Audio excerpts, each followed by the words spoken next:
Hey, Agatha. It's been a really long time. It's me, Charlotte.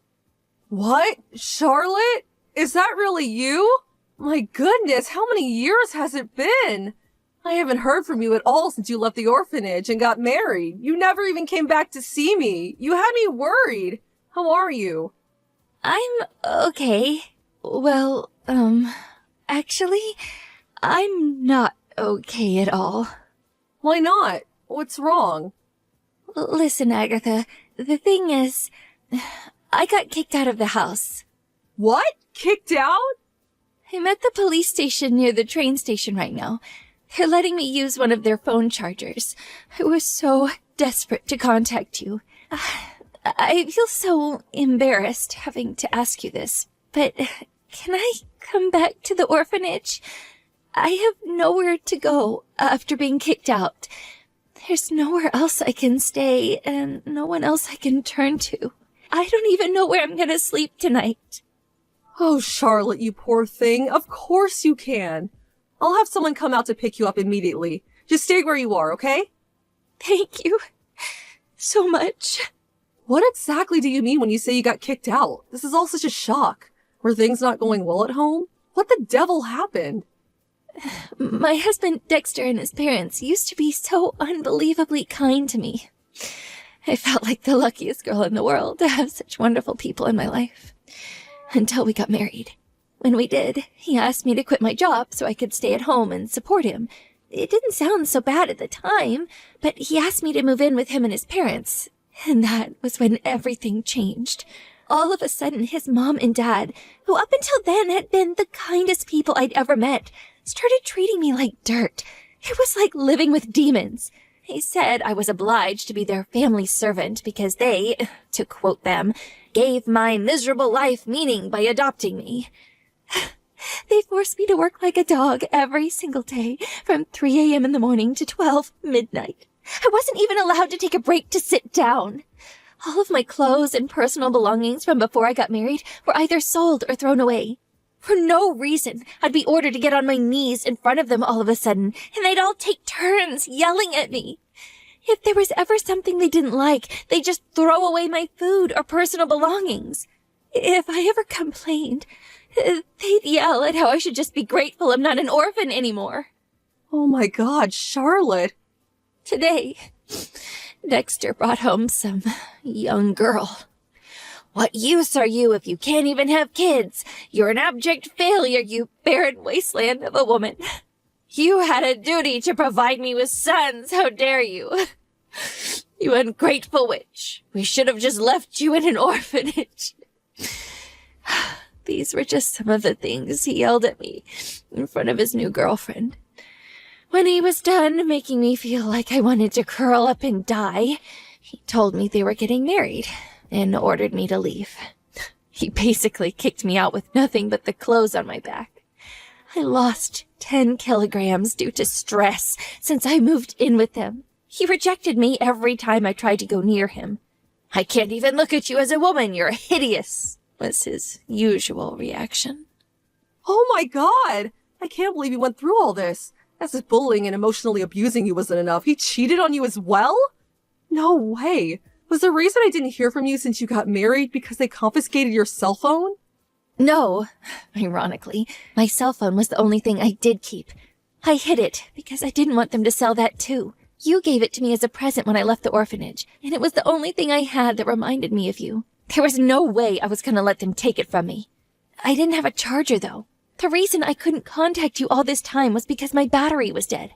The first thing I did after he booted me out was to look for somewhere I could charge my phone. So that's how I'm able to message you now. Oh God, what have they done to you, Charlotte? He will not get away with this. I'm so sorry to trouble you like this. Ugh, it's so embarrassing to have to rely on you like this, despite being in my 20s now.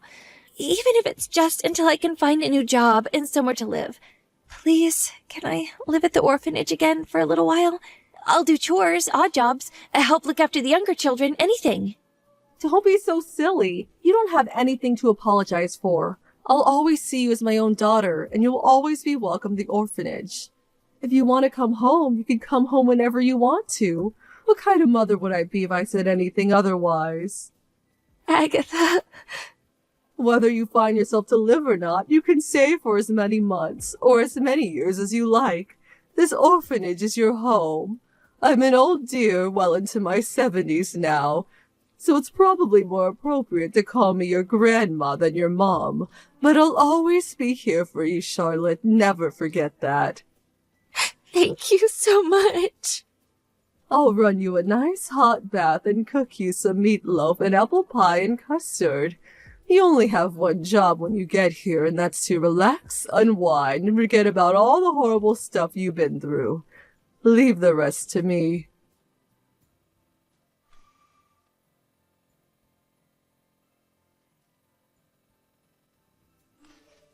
Good evening, Dexter. It's been a while. This is Agatha, the head mistress of the orphanage Charlotte grew up in. She just contacted me in great distress. It seems like we have some things to discuss.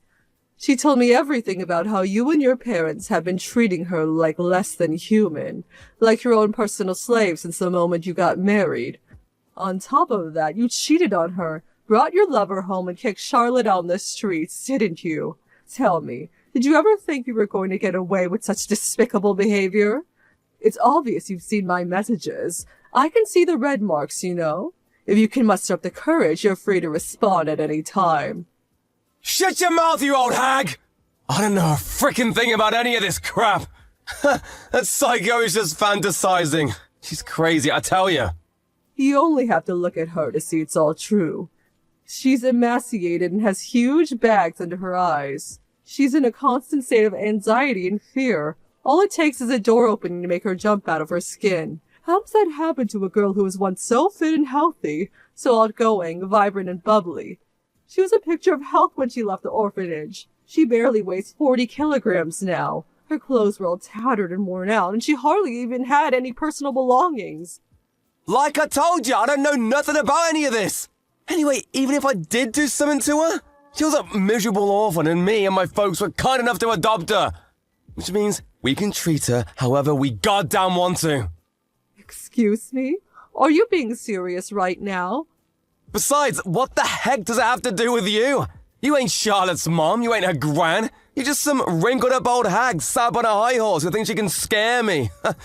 Something bad might happen if you don't learn to stay out of other people's business. You catch my drift, lady? I'm very disappointed in you, Dexter. You seemed so sweet and kind when you came to introduce yourself before the wedding. I'm actually disappointed myself for not seeing right through you. As Charlotte's guardian, I have a duty to make you pay for what you've done, and pay you will. Are you prepared for the hell that's coming your way? Oh, I'm quaking in my boots. What's some wrinkled-up old hag gonna do to me? You gonna chase me on your Zimmer frame? Write me a sternly worded letter? If you want to do this, then let's do this. You want to get taken down, lady? Great, it's settled then. I'll make sure you remember what you just said to me.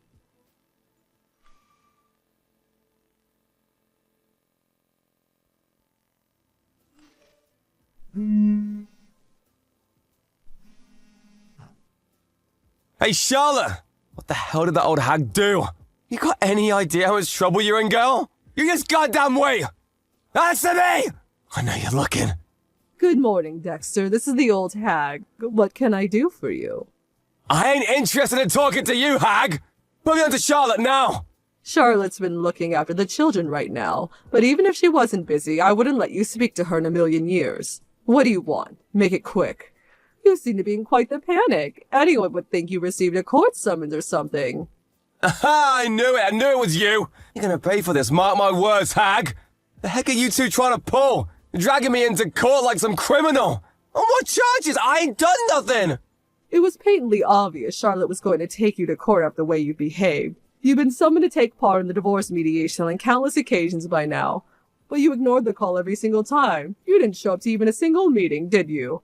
As a result, the mediation ended in failure, which means she had no choice but to take you to divorce court. Anyone could have seen this coming. If you'd have just come to the meetings, none of this would have been happening. Oh, don't come at me with this legal jargon thinking you're all clever. I ain't playing your silly games, hag! Why the hell should I have to go out of my way to go to court to deal with some miserable orphan's emotional issues? I ain't no shrink! If you got business with me, then you come to me. I'm a busy guy. You get me? Oh dear, you seem to be suffering from a severe deficient intelligence. You don't have to come if you don't want to, you know. If your time's so valuable and you really can't make it, don't you worry yourself one bit. All that means is that you'll owe Charlotte $60,000 in compensation. You what? As a rule, if you don't show up to the trial, you lose the case by default, which means that you're obligated to pay the full amount of the claimant's requested compensation without even getting the chance to defend yourself. Let's face it, though, even if you did show up to try and defend yourself, you still wouldn't have a leg to stand on. What? Why not? It just so happens that one of the children I raised in this orphanage is now a very successful lawyer. His area of expertise also just so happens to be divorce law. All it would take is one phone call. I do hate the idea of causing him a nuisance, but I get the feeling he'd drop everything if he had to help me in my time of need. Thinking about everything you did to her. Harassment, bullying, cheating, stealing. As well as all the rest, this clearly isn't a fight you can win. Whatever! This crap just ain't gonna stand up. It ain't got no legs. Harassment, cheating? I ain't got the foggiest idea what you're talking about. I ain't that kind of guy. If you ain't got proof, then you're nothing but a doof. Well, now that you mention it, I also just so happen to have a friend who runs a private investigation agency. One phone call was all it took. I have enough proof to take you to court 10 times over. To give some specific examples, how about bringing your lover back home to flaunt her in front of your wife, despite the fact you're still very much married? It seems like you're known as quite the womanizing sleazeball around the neighborhood, too. I heard some very interesting stories. Not just the cheating either. Surprisingly, they even knew about the abuse, too. Do you ever get the feelings your neighbors avoid you? Huh? Another one of the girls who grew up in the orphanage became a doctor. Charlotte went in for an examination at her practice and provided me with documentation on all of the physical damage you've caused her, all permissible as evidence in court. Do you understand now? We're certainly not going to struggle proving anything. Nothing you could possibly say will get you out of the 200-meter hole you dug yourself into. You're lying! Ain't no way any of this is true. You expect me to believe a miserable orphan like her can afford to hire lawyers and private investigators? Oh, don't make me laugh. She ain't got the money to take me down. It's true. You and your parents did steal all of her money and leave her with nothing, which is why I'm paying for everything. You're doing what? Why the heck you gonna use good money on some waste of space with no parents? She ain't even blood to you. You gotta be kidding me. Ain't no one that stupid. Whether we're related by blood or not means nothing to me. I raised her as if she was my own daughter. She's my family and I love her. What other reason do I need than that she's family? There's nothing I wouldn't do to protect her. God freaking damn it, alright fine. You win, I'll apologize. She can have all her stuff back. I'll even give her some money to show I'm sorry, alright? We'll be square then, won't we? Do you seriously think you're getting off that lightly? Don't be so ridiculous. If we're going to do this, and we are going to do this, then we're going to do it properly. No one lays their hands on my daughter and gets away with it. You're going to regret being born when I'm finished with you, boy. Surely you knew this would happen when you decided to victimize and abuse my Charlotte. Surely you weren't stupid enough to believe there'd be no consequences. What? You threatening me?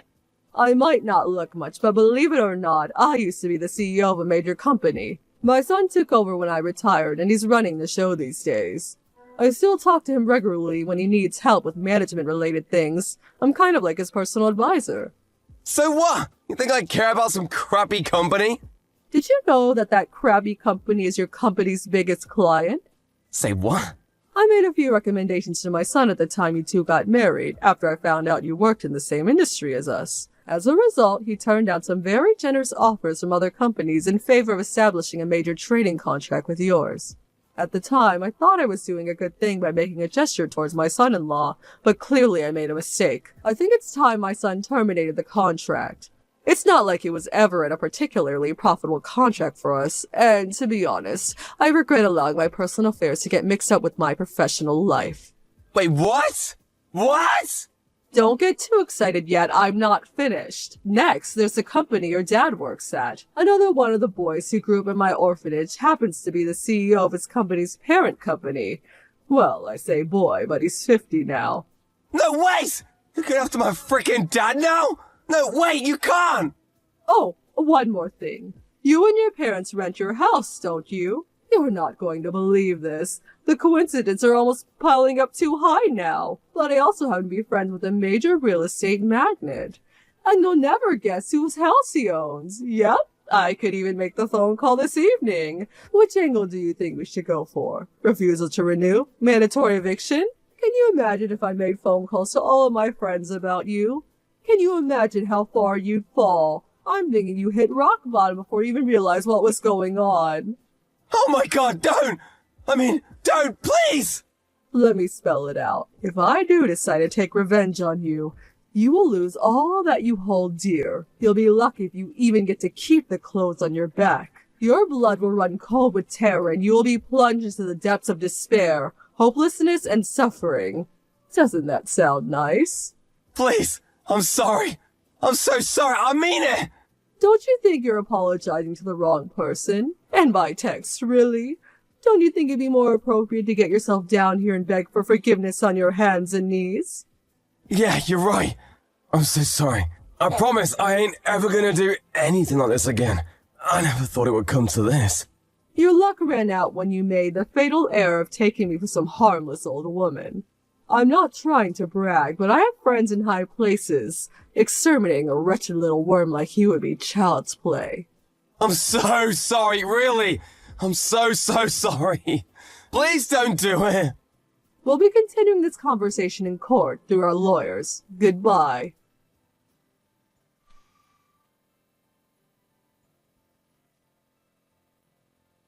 Immediately after that, Dexter and his parents rushed down to the orphanage in an attempt to apologize for their behavior. But the time for apologies has passed, and they were delusional to think otherwise.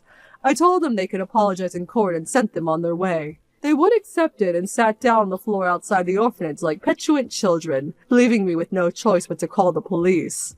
They quickly stood up and hightailed it out of there when they realized who I was on the phone, too. Obviously, Charlotte won the trial.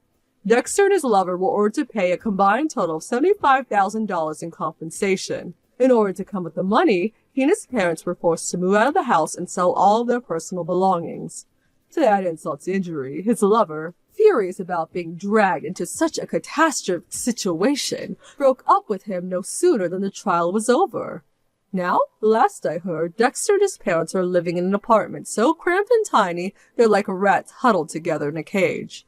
Between his company losing their biggest trading partner as a result of a few choice words of advice to my son, and his reputation as an abusive scumbag circulating around the office, his work life is now a living hell. I was astonished he didn't get fired, but in a way, this is actually more satisfying.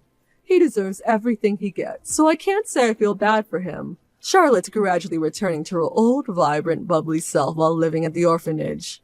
She's helping me out by looking after the children and doing various odd jobs while recuperating. Here's to the start of Charlotte's new life. She deserves to be happy.